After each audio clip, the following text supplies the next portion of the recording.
ಶಾವಿಗೆ ಪಾಯಸ ಅಂದ್ರೆ ಇಷ್ಟಪಡ್ಲಾರ್ದವರು ಯಾರದಾರು ಹೇಳ್ರಿ. ಮದುವೆ ಹಬ್ಬ ಹರಿದಿನ ಎಲ್ಲ ಟೈಮ್ ಒಳಗೂ ಶಾವಿಗೆ ಪಾಯಸ ಇರಲೇಬೇಕು. ಅದು ಶಾವಿಗೆ ಪಾಯಸನ ಮಾಡ್ಕೊಳಕತ್ತೀನಿ ಇವತ್ತು. ಬರ್ರಿ ಅದನ್ನು ಹೆಂಗೆ ಮಾಡೋದಂತ ನೋಡ್ಕೊಂಬರೋಣ. ಒಂದು ಕಡಾಯಿಗೆ 1 ಕಪ್ಪಷ್ಟು ಶಾವಿಗೆ ಹಾಕ್ಕೊಂಡು 2 ಟೇಬಲ್ ಸ್ಪೂನು ತುಪ್ಪ ಹಾಕ್ಕೊಂಡು ಗೋಲ್ಡನ್ ಬ್ರೌನ್ ಆಗೋವರೆಗೂ ಹುರ್ಕೋಬೇಕು. ಶಾವಿಗೆ ಚಂದ ಹುರಿಲಿಲ್ಲ ಅಂತಂದ್ರೆ ಅದು ಮಿಜ್ಜೆ ಆಗಿಬಿಡುತ್ತೆ, ಉದ್ರ ಆಗಂಗಿಲ್ಲ. ಈಗ ಹುರಿದು ಎತ್ತಿಟ್ಕೊಂಡು ಅದ ಕಡಾಯಿಗೆ ನಾನು 4 ಕಪ್ಪಷ್ಟು ನೀರು ಹಾಕ್ಕೊಳಕತ್ತೀನಿ. ನೀವು ಬೇಕಾದ್ರೆ ಕಡಿಮೆ ಹೆಚ್ಚು ಮಾಡ್ಕೋಬೋದು. ಈಗ ನಾನು 1 ಕಪ್ ಬೆಲ್ಲ ಹಾಕ್ಕೊಳಕ್ತೀನಿ. 1 ಕಪ್ ಶಾವಿಗೆಗೆ 1 ಕಪ್ ಬೆಲ್ಲ ಹಾಕಿ ಕುದಿಸ್ಕೋಬೇಕು. ಈ ಬೆಲ್ಲದ ನೀರು ಕುದಿಯುವಾಗ ನಾವು ಹುರಿದಿಟ್ಟಿದ್ದು ಶಾವಿಗೆ ಹಾಕ್ಕೋಬೇಕು. ಹಾಕ್ಕೊಂಡು ಇದನ್ನ 8ರಿಂದ 10 ನಿಮಿಷ ಕುದಿಸ್ಕೋಬೇಕು.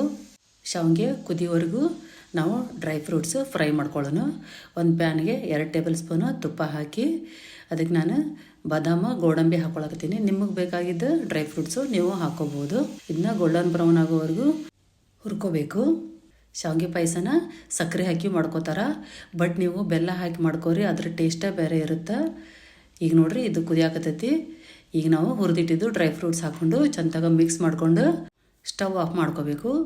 ಆಫ್ ಮಾಡಿ ಒಂದು ಲಿಡ್ ಕ್ಲೋಸ್ ಮಾಡಿ 10 ನಿಮಿಷ ಬಿಡಬೇಕು. 10 ನಿಮಿಷ ಬಿಟ್ರೆ ಇದನ್ನೇ ಸ್ವಲ್ಪ ಅಬ್ಸಾರ್ಬ್ ಆಗಿ ಗಟ್ಟಿಯಾಗಿ ಚಂದಾಗ ಬೆಂದಿರುತ್ತೆ. ಈಗ ಹಾಲು ಸೇರಿಸ್ಕೋಬೇಕು. ಹಾಲು ಮುಂಚೆನೇ ಸೇರಿಸ್ಕೋಬಾರ್ದು, ಯಾಕಂದ್ರೆ ಬೆಲ್ಲದೊಳಗೆ ಹಾಲು ಹಾಕಿದ್ರೆ ಒಡೆದೋಗ್ಬಿಡುತ್ತೆ. ಅದಕ್ಕೆ ನೀವು ಸ್ವಲ್ಪ ತಣ್ಣಗಾದ್ಮೇಲೆ ಹಾಲು ಸೇರಿಸ್ಕೋಬೇಕು.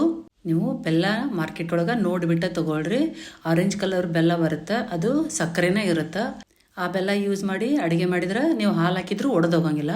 ಒರಿಜಿನಲ್ ಬೆಲ್ಲ ಆದ್ರೆ ಹಾಲು ಒಡೆದು ಬಿಡುತ್ತೆ ಬೆಲ್ಲದಾಗ ಹಾಕಿದ್ರೆ. ನೀವು ಈ ಥರ ಪಾಯಸ ಮಾಡ್ಕೊಂಡು ತಿನ್ನಿರಿ. ನೆಕ್ಸ್ಟ್ ವಿಡಿಯೋದಾಗ ಸಿಗ್ತೀನಿ.